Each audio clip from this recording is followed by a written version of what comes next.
This presser 64 days in the making, and if you ask the White House press corps, long overdue. That's right, Jenna. In fact, it came longer into an Oval Office term than any other president in modern history.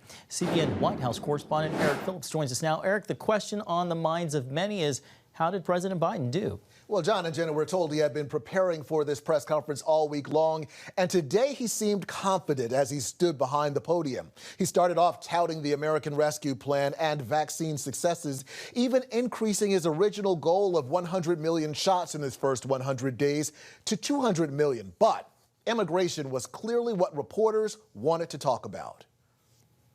The idea that I'm going to say, which I would never do, if an unaccompanied child ends up at the border, we're just going to let him starve to death and stay on the other side.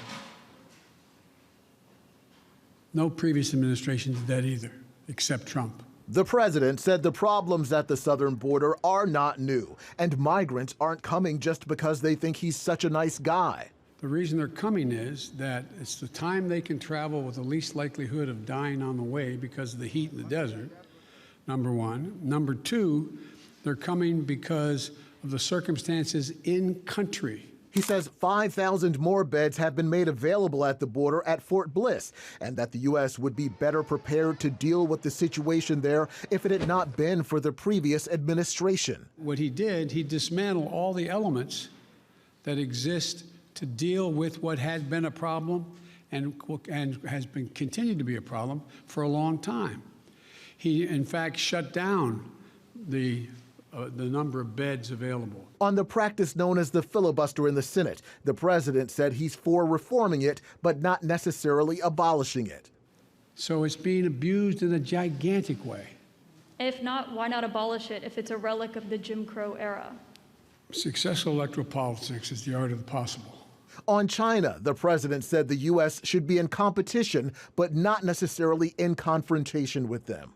But they have an overall goal to become the leading country in the world, the wealthiest country in the world, and the most powerful country in the world. That's not going to happen on my watch. And what about the political future of the president? No, an answer is yes. My plan is to run for re-election. That's my expectation. Interesting that the president gave that response about running again when just yesterday the White House rebranded the Biden administration to the Biden-Harris administration, seeming to raise the profile of the vice president. The president said amid all of the challenges facing the country right now, he was hired to solve problems and help give people a peace of mind, and that's what he intends to do.